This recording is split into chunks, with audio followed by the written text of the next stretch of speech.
शिवराज जी कह रहे थे कि 12 ग्राम पंचायतों की, ये शायद आरआई सर्किल कौन सा है अपना, अंजनिया है और खटिया नारंगी का क्षेत्र ये होगा। खटिया नारंगी आप सब लोग रहे जनप्रतिनिधि, यहाँ फॉरेस्ट के लोग रहे, कान्हा के लोग रहे और कलेक्टर और बाकी लोग सब। मैं कल कलेक्टर मैडम को बोला था कि मेरे मन में इसलिए तकलीफ है, परसों मैंने कहा कि ये क्षेत्र के बारे में मुझे बहुत कष्ट होता है जब मैं वहां से कई बार जाता हूं, क्योंकि ऐसे क्षेत्र है, दुर्गम क्षेत्र है, जिनके बारे में हमको तकलीफ होती है। कितना पैसे सब होने के बाद अभी इतना पैसा सरकार ने दिया नरेगा में, जितने गांव में हम काम कर सकते हैं, लोगों को हम रोजगार। अरे माता राम, कहाँ के तालाब का है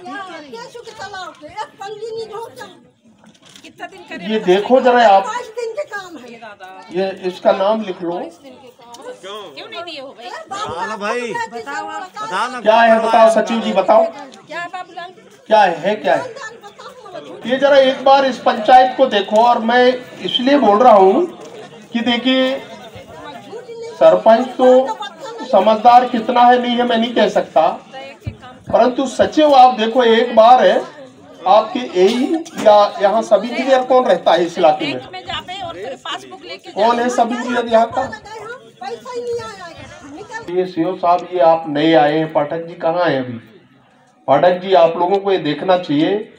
मैं इस गांव में जो जो विषय आए हैं मैं उनको मैंने नोट किया है, परंतु गांव में रोड के बारे में कुछ ग्रेवल्स रोड के पंचायत में आप प्रस्ताव भेजिए। मैंने आपको मार्क किया है जितने रोड है, ग्रेवल के हैं, तालाब हैं, और वो आप देखिए। मेरा मूल उद्देश्य था कि ये क्षेत्र मेरा आना होता नहीं, मैं वैसे कार्यक्रम कैंसिल कर सकता था। मुझे ये रिपोर्ट पता चला कि सरकार की पैसा पता नहीं किसी एजेंसी को पता है कि नहीं, कौन है विभाग का कोई व्यक्ति है? सचिव कौन बनाया है ये? किसने बनाया है? हाँ? नहीं, स्वास्थ्य विभाग का है, पर कोई एजेंसी तो होगी। CWC का पैसा था, भाई क्यों अभी तक नहीं बन पाया? क्या रीजन क्या है? ठेकेदार चलेगा, कोई भी ठेकेदार हो, रिटेंडर हो, और ये है हम गांव में भी रहते हैं, हमारी भी जिम्मेदारी बनती है कि इस काम को देखना चाहिए कि किसके लिए, हमारे लिए बना है। और एक कोई शायद यहाँ आंगनवाड़ी का भी एक विषय आया है, वो भी नहीं बना। क्या स्थिति है उसकी? आप कह रहे हैं, आप तो अस्पताल भी कह रहे हैं क्लियर है, आप ऐसी पंचायत में चलाते हैं। गाँव के लोगों को कम से कम इतना जागरूक होना चाहिए। सरपंच है, प्रतिनिधि आपसे आपकी बात कोई नहीं सुनता, आप बताइए। हम लोग हैं, जनप्रतिनिधि है, इस गांव के हैं, आपके लोग हैं, इतना तो होना चाहिए। तो मैडम एक रिपोर्ट बना करके आप भेजो दोनों भवनों के बारे में और क्या स्थिति है वो मुझे 1 हफ्ते में रिपोर्ट और कंप्लीशन मैं कलेक्टर को कहूंगा। और सीएमओ को भी कल मेरे पास फोन आया था, मैंने कल सीएमओ को भी डांटा। आप लोगों को देखना चाहिए कितने समय से अधूरा भवन है। अब इन गांवों के आसपास बिजली के बारे में अभी लोग कह रहे थे कि बिजली नहीं लगी।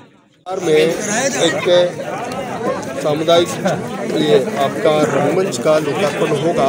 2 कार्यक्रम हमने जोड़े थे कार्यक्रम में, परंतु अधूरी स्थिति में मैं अगले महीने में एक बार इस पूरे क्षेत्र का हम कैंप करेंगे, उस समय इसको करेंगे उस समय, ताकि ये जो अधूरा काम है वो पूरा हो। क्योंकि ये पहाड़ी क्षेत्र है, कान्हा से लगा हुआ क्षेत्र है, काफ़ी लोगों की कठिनाइयाँ भी हैं। हम लोगों ने जैसा अनुभव करते हैं तो इन सब चीज़ों का समाधान ठीक प्रकार के हो, इसलिए एक जन समस्या निवारण शिविर हम यहाँ करेंगे अगले महीने में, ठीक 1 महीने बाद। और हम चाहते हैं कि इन समस्याओं का समाधान लोकल स्तर पर हो, चाहे रोड का हो, बिजली का हो और चाहे मजदूरी का हो।